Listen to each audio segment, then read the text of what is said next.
Ya, oke guys. Assalamualaikum. Balik lagi dengan Jaki ya guys. Dan pada video kali ini, sorry guys, ini zoomnya baru connect. Nah, udah nyambung guys ya.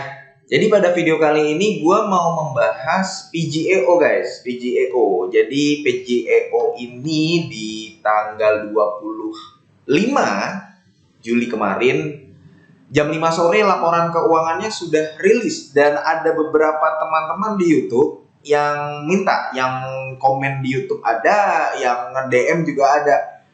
Bang, PGEO udah rilis laporan keuangan nih, coba dibahas bang gitu. Dan gue akan membahas PGEO berdasarkan sudut pandang gue ya. Hari ini PGEO sendiri naik 4%. Nah, gini guys, PGEO nih guys. PGEO ini adalah perusahaan bagian dari Pertamina dan dia memanfaatkan energi panas bumi. Energi panas bumi ini ilmiah ya logikanya begini guys. Perusahaan ini sebenarnya dia kan dari panas bumi, kemudian nanti dia sedot air ya. Ini gambaran aja guys ya, disedot air, kemudian nanti di teknologinya airnya itu dipisahkan dengan uap. Kemudian uapnya nanti disalurkan pakai pipa yang gede-gede gitu guys. Jadi lu kalau mendatangi asetnya si PGEO itu lu akan menemukan pipa yang gede-gede yang diameternya tebel-tebel. Itu mengalirkan uap, nanti uapnya menggerakkan turbin, kemudian nanti jadilah listrik yang disalurkan ke penduduk-penduduk. Intinya bisnisnya adalah bisnis energi terbarukan yang memanfaatkan panas bumi. Dan saudara gua ada juga yang bekerja di Pertamina. Gue sedikit ngobrol sama dia dan mengatakan memang PGEO bisnis seperti ini, industri seperti ini dalam beberapa tahun ke depan itu memang masih potensial. Jadi langsung gue sebutkan aja guys ya plusnya. Plusnya dari PGEO ini yang pertama adalah industrinya masih bisa bertumbuh dalam jangka waktu lama. Selama dihandle dengan, dikelola dengan baik. Kenapa gue menyampaikan hal seperti itu guys? Karena gini, gue kasih contoh guys ya. Ada perusahaan misalkan namanya adalah PT Bakmi Ayam TBK. PT Bakmi Ayam TBK sebenarnya ini fokusnya tadinya hanya mendistribusikan bakmi ayam ke pelanggan. Jadi dia hanya bikin, dia beli bahan bakunya dari pasar misalkan ya. Dia hanya bikin di gerobak, kemudian dia menyalurkan jualan mie ayam ke konsumen-konsumen. Nah, ternyata PT Bakmi Ayam TBK ini dia melakukan ekspansi. Ekspansinya kemana? Misalkan ke PT Terigu Senang Setia, misalkan. Ketika dia, nah sejauh ini PT Bakmi Ayam TBK-nya untung. Ternyata waktu dia akuisisi, misalkan nih ya, gue mau ekspansi ya, gue mau coba caplok perusahaan apa tadi itu Terigu Senang Sentosa misalkan, Terigu Senang Sentosa gue caplok, tujuannya adalah supaya gue bisa memproduksi bahan baku sendiri. Ternyata yang dia caplok ini perusahaan yang bermasalah, banyak hutangnya, banyak korupsinya, kemudian apa bebannya terlalu besar, kemudian beban keuangannya gede. Jadi yang tadinya si PT Bakmi Ayam TBK ini untung, karena dia mencaplok ini, beban ini jadi gede gitu loh guys. Nah, itu salah satu pengelolaan yang menurut gua kurang bagus sehingga menyebabkan kerugian pada akhirnya di PT Bakmi Ayam TBK-nya. Singkat cerita begitu. Ada nggak yang begitu di Bursa Efek Indonesia? Ada guys, banyak. Nah, tapi terlepas dari itu ya, terlepas dari pengelolaan yang saat ini kita lihat masih bagus, industrinya masih bisa bertumbuh dalam jangka waktu lama. Kemudian yang kedua, industrinya juga diuntungkan dalam beberapa tahun ke depan.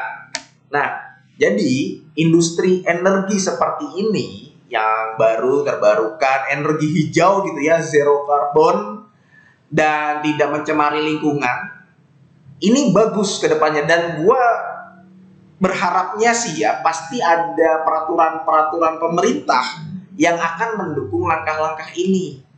Jadi sebenarnya itu plus dari industrinya. Kita saat ini berbicara soal industrinya dahulu. Nah, sekarang kita berbicara soal minusnya. Minusnya perusahaan ini butuh dana investasi besar. Sekarang begini guys, kita logika aja. PTBA yang katanya mau mencaplok PLTU, bukan mencaplok sih ya, intinya dia mau membeli gitulah ya, mau dialih tangan, dia mau membeli PLTU yang ada di Pelabuhan Ratu itu, sementara harga yang muncul di media itu adalah 12 triliun, sekitar 12 triliun. Bagaimana dengan perusahaan seperti PJO kalau misalkan dia ingin membangun pabrik baru, misalkan dia ingin membangun fasilitas baru yang dekat dengan gunung berapi yang sudah tidak aktif. Jadi dia butuh dana yang sangat besar, bisa 10 triliun, bisa 12 triliun, bisa 15 triliun atau sebagainya. Intinya adalah investasi yang membutuhkan dana yang besar. Investasinya membutuhkan dana yang besar. Betul, dia masih belum memiliki banyak aset fasilitas yang tersebar di seluruh Indonesia. Kalau kita baca di laporan keuangannya, ya dia pendapatannya nih guys, lu bisa lihat di catatan nomor 20 nih guys nih. Catatan nomor 20 nih ya. Jadi di catatan nomor 20, ini 24. Dia pendapatannya dari mana aja sih banyaknya? Nah, di sini guys, lu bisa lihat tuh dari kalau di breakdown satu-satu ya guys ya. Di sini tuh ntar ada Ulu Belu, Lahendong, Kamojang, Lumut Balai, Karaha. Jadi ini lokasi-lokasinya masih di wilayah Jawa Barat, Sumatera, dan sebagainya. Nah, kalau dia ingin membangun lagi misalkan di Samarinda, di Kalimantan, yang dekat dengan kawah gitu ya, bukan kawah sih, dekat dengan gunung, dengan energi sumur panas buminya itu, ya dia harus mengeluarkan dana lagi, entah nanti dia minjem, entah nanti dia right issue, entah nanti dia hutang, atau nanti entah dia bekerja sama dengan perusahaan lain, katakanlah Chevron, Shell gitu. Misalkan dia membangun nih perusahaan patungan, kemudian membangun fasilitas pengelolaan panas bumi. Nah itu butuh dana besar. Sehingga karena dia membutuhkan dana besar, dividen yang dibagikan nih juga tidak terlalu besar. Nah, begini guys. Lu perhatikan, ada perusahaan yang seperti PJO ini, kalau gua nggak salah dia dengan tenaga air, namanya KEEN, KEN, gitu guys.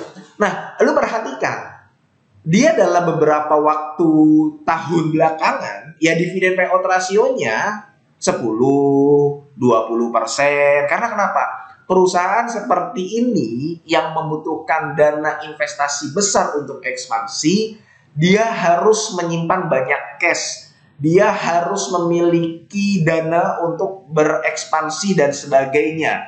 Kemudian dia juga high risk, high return.